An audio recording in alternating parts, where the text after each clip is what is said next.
Hello and welcome to another edition of Arirang News. Coming to you live from Seoul, I'm Min Jeonghoon and thank you for joining us. In today's show, I'll be sitting down with a guest to discuss the latest developments on North Korea, including President Trump's remarks, where he stressed that sanctions will only be lifted once the regime denuclearizes.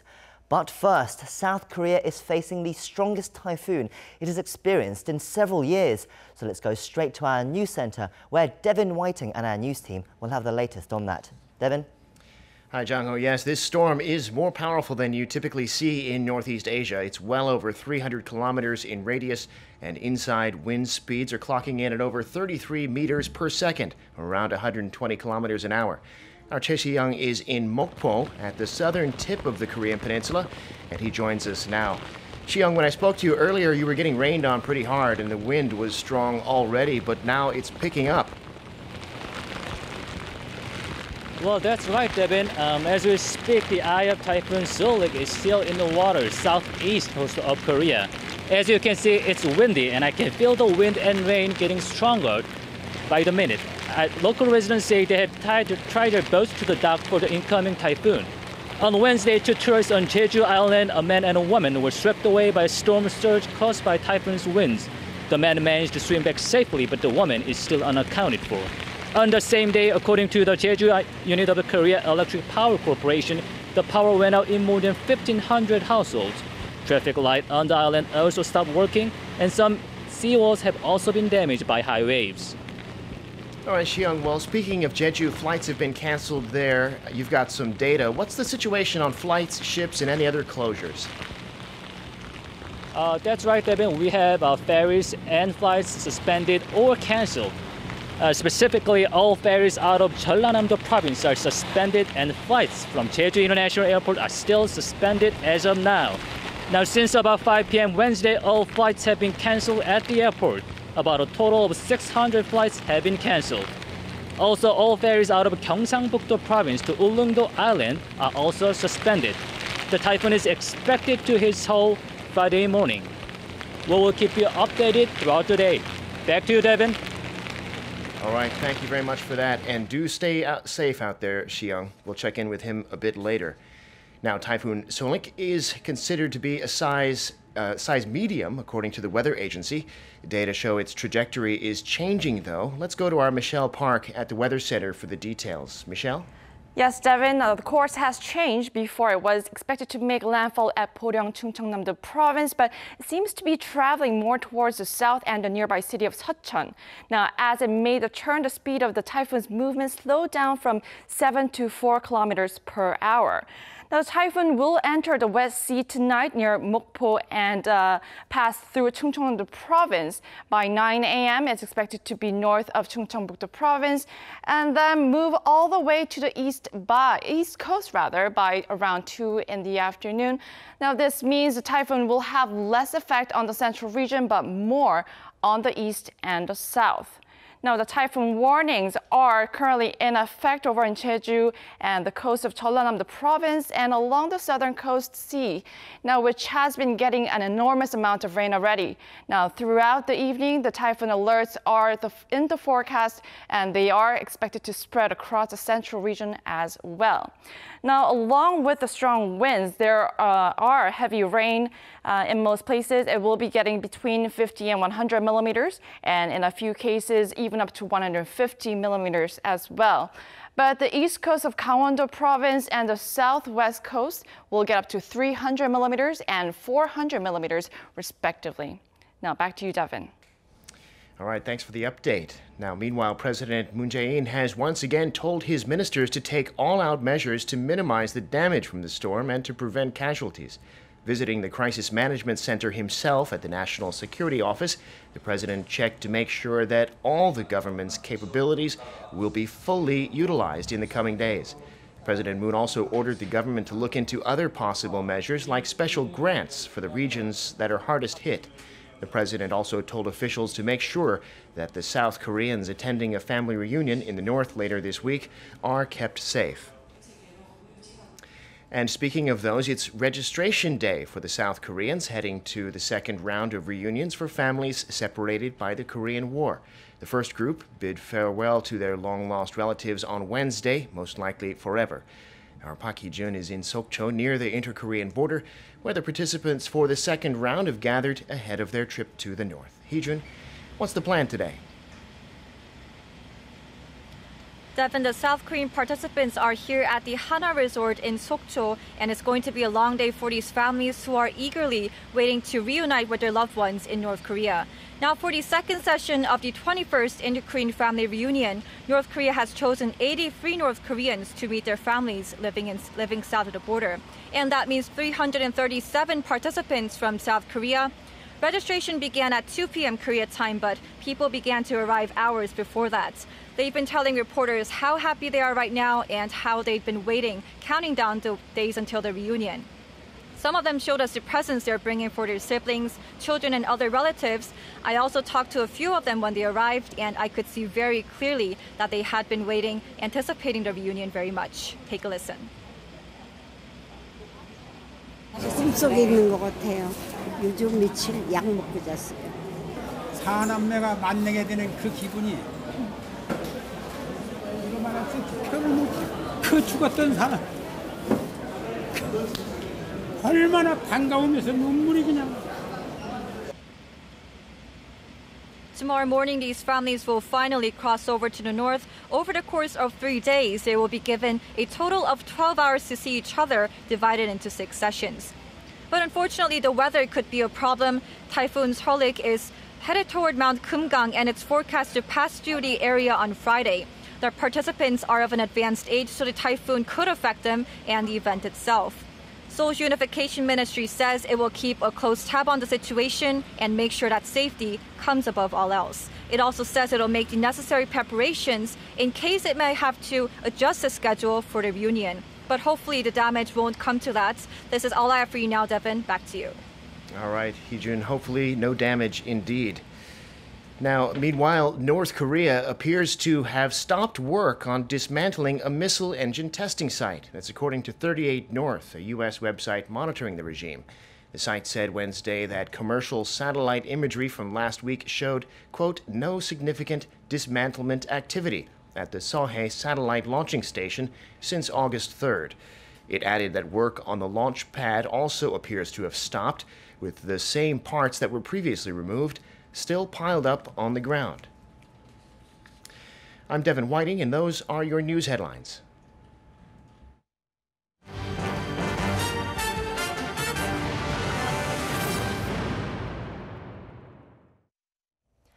The United States continues to urge North Korea to take steps towards denuclearization, warning that it's the only way if it wants relief from the international sanctions that are said to be crippling the regime's economy. This comes as the Trump administration slapped 3 sets of unilateral sanctions on firms linked to the regime in August alone. Lee Ji-won has more. U.S. President Donald Trump is once again reiterating that the denuclearization of North Korea must come before sanctions relief.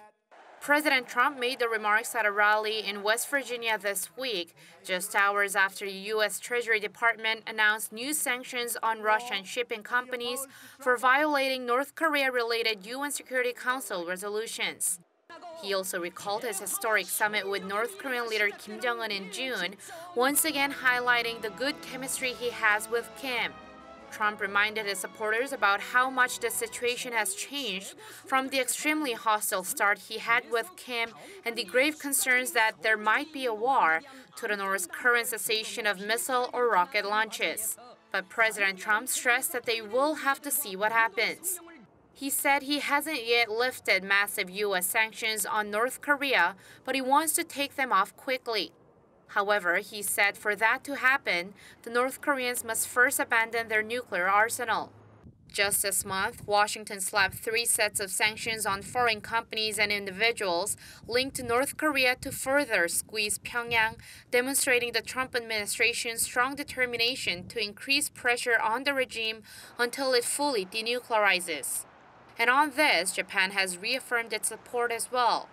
White House Press Secretary Sarah Huckabee Sanders said during a briefing on Wednesday that President Trump and Japanese Prime Minister Shinzo Abe had a phone call earlier that day where the two leaders expressed their commitment to maintaining strong sanctions on North Korea. Sanders also said the two leaders look forward to seeing each other at the UN General Assembly in September, and Trump will continue holding important conversations with Washington's allies. Lee Ji-won, Arirang News. Now, for more on that, we have joining us Professor Min Jeonghoon from the Korea National Diplomatic Academy. Thank you for making the time to come in today, Professor. Yeah, my pleasure. Trump, as we just heard, had now said that he wants to lift sanctions on North Korea, but that he won't do it unless they denuclearize. Those are pretty strong words, and can we assume that this is what the US have been saying to North Korea in recent negotiations, and perhaps that's why negotiations have stalled with North Korea? Well, as you mentioned, President Trump mentioned that he want to lift the sanctions on North Korea only after North Korea abandons its nuclear weapons. So it means that President Trump just confirmed his commitment that the U.S. would lift the sanctions only after the completion of the abandoning the nuclear weapons. So, but I don't think that such comments would install the North Korea-U.S. the negotiations, because nowadays the people are talking about the possibility that the U.S. State Secretary Pompeo would visit North Korea shortly, and it means that unlike the people's thinking that the North Korea-U.S. the negotiations got some kind of problems, it shows that two countries haven't made the progress in terms of talking about North Korea's denuclearization and the U.S. providing North Korea with the security guarantee measures. It's because if the Pompeo would fail to make a progress in terms of the North Korea's denuclearization process this time, and if he just fly back to U.S. without anything, then he would face a serious and tough political backfire in the domestic political situation. So what the Pompeo's visit to North Korea is imminent means that Pompeo is confident about the making progress in terms of the negotiations with North Korea. And recently, the President Min Jeonghoon also mentioned that the U.S. is making progress in terms of the talking with North Korea. So it means that we can see some kind of positive outcomes in terms of the North Korea-U.S. negotiations, and what President Trump mentioned about putting another importance on keeping the economic sanctions on North Korea is just affirming the U.S. commitment in terms of facilitating the denuclearization process of North Korea. You say they're just reaffirming their stance that they already have, but it seems quite a strong stance, especially seeing as recently that there have been additional sanctions on North Korea. Well, not on North Korea, but on Russian firms and Chinese firms and other individuals who have been trading legally with North Korea. It's 3 sets of sanctions have been announced in August alone. What message do you think they're trying to send here with these kind of extra sanctions that they're doing? Yes, as I mentioned, the U.S. just wanted to confirm its commitment about how it would resolve the North Korea's nuclear threat or nuclear issue. The U.S. has the point of view that putting the strong sanctions on North Korea is the most important measure that it could do, and it could facilitate the North Korea's denuclearization efforts. Otherwise, in terms of the illegal transactions with China and Russia, probably it would lose North Korea, or that it would get North Korea to lose its effort on denuclearizing itself. So the U.S. clearly knows that. So by putting another sanctions on the Russian companies and the Russian vessels, but their sanctions got the clear ground according to the U.S. arguments. And as you mentioned, those companies and the vessels were involved in the ban, the ship-to-ship transfer for allegedly the illegal petroleum products to the North Korean vessels. So it can lower the U.S. efforts in terms of the pushing North Korea to denuclearize itself. So I think that it's just another U.S. effort to facilitate the North Korea's denuclearization effort. So, and it's normal. And as I mentioned, the State Secretary Pompeo will visit North Korea soon. So, for the U.S. point of view, probably the Pompeo and the United States want to enhance the U.S. negotiation capabilities before it faces the tough counter arguments from the North Korea. Let's look at those sanctions just a little bit more. So Moscow has reacted quite angrily to these sanctions, saying that the accusations with trade are groundless and that they would respond in certain measures. What can they do? These ships that are said to have been traded illegally with North Korea, how can they respond, and what can we expect from Russia? Well, the Russia, I think that Russia would criticize the U.S. Putting another sanctions to it, but I don't think that Russia would take serious actions, probably putting the negative impacts on the North Korea and U.S. the negotiations. It's because Russia, China, and other countries involved on the Korean Peninsula or the security situations on the Korean Peninsula, Russia doesn't want to mess up the negotiations between North Korea and the U.S. And as you know, now the North Korea-U.S. negotiations is going on kind of the bilateral negotiations. So there is a little room that the Russia could make the serious impact on the negotiation process. And again, Russia doesn't want to make the negative impact and doesn't want to see a situation where North Korea or U.S. would walk away from the negotiation because Russia would make some kind of benefits if North Korea succeeds in the denuclearizing itself. But Russia doesn't like the U.S. attitude in terms of putting another sanction on its country. So it's responding to the U.S. activity, but its response would be a little bit limited, and just would be ended with kind of verbal criticism or something like that. So I guess they still do have a little bit of cards to play that they can. Let's move to a different partner, a key partner in the region as well, Japan. So Prime Minister Abe spoke on the phone with President Trump, it's been reported, on Wednesday to discuss the North Korea issue. What do you think the conversation was about, and what do you think Japan wants from the situation right now? Well, I think that Japan and the United States just got confirming their principles in terms of dealing with the North Korea issue. Specifically, two countries, I think, confirmed through the telephone talk that they will closely work together to achieve the complete denuclearization of North Korea.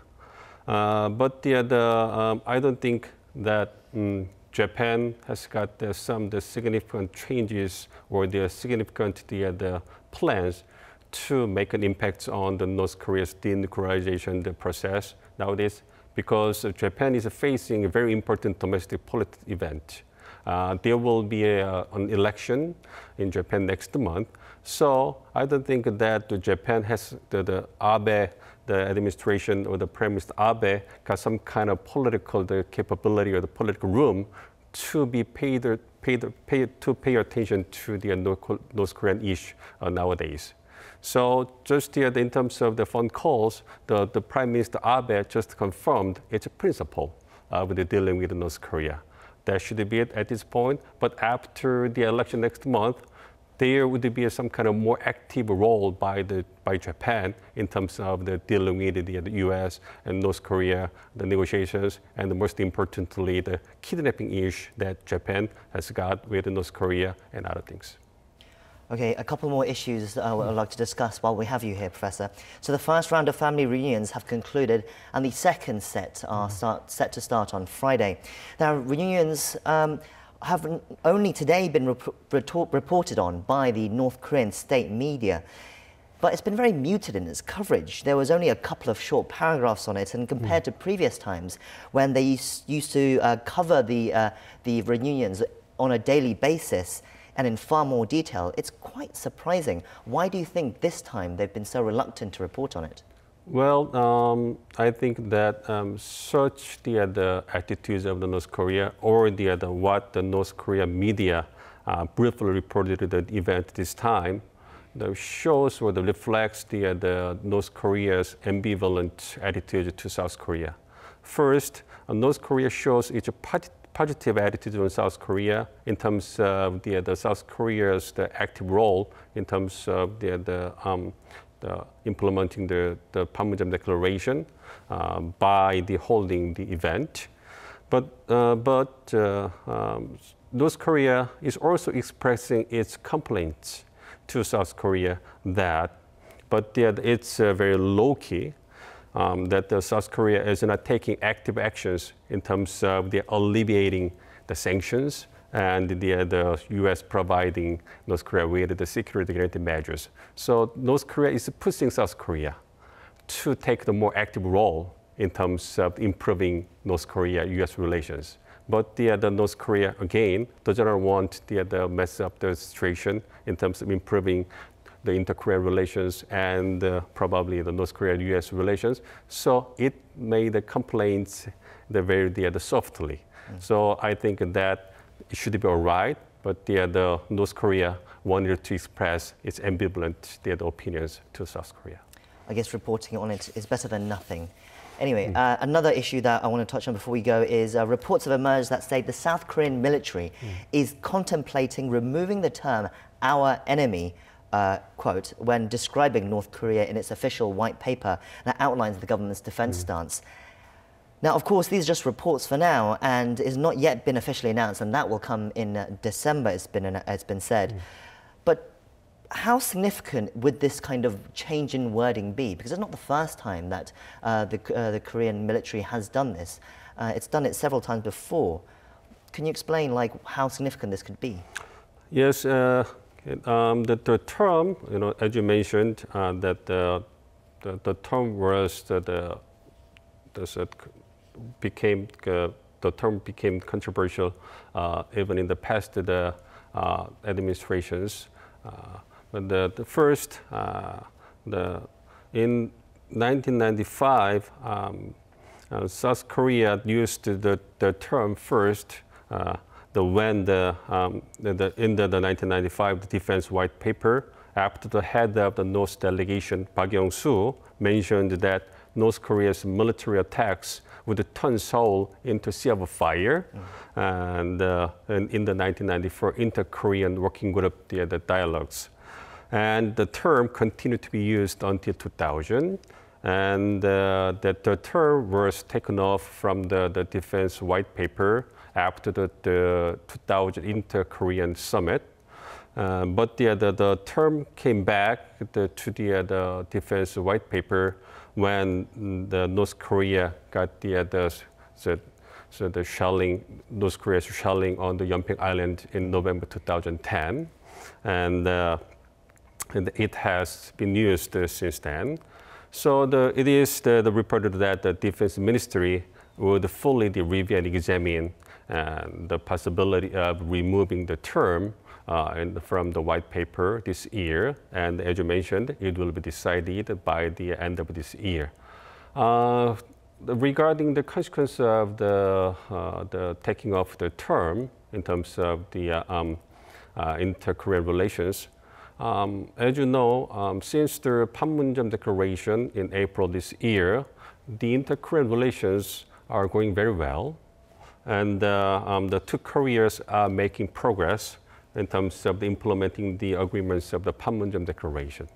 So it is expected that the decision to delete the term from the paper will be considered as the measure of implementing the Panmunjom Declaration and add another positive the consequence to the inter-Korean relations. So it can be the meaningful move, but it is still controversial. So I think that before making decision, it would be necessary to listen to what kind of opinions the Korean people, South Korean people have on the issue and make a compromise or to make a decision at the end of this year. So I guess it would be a symbolic change, but a controversial one nonetheless. That's all we have time for, Professor, but thank you for coming in and sharing us your thoughts. Okay, thank you. Now that brings us to the end of our show. For our viewers in Korea, please be warned that Typhoon Soulik will be making its way across the peninsula through to Friday from the west to east coast. So those affected in those areas, please take all necessary precautions and do be careful out there. We will have all the latest on that in our later newscast, so do tune in then. Thank you for watching for now and hope you can join us next time. Goodbye.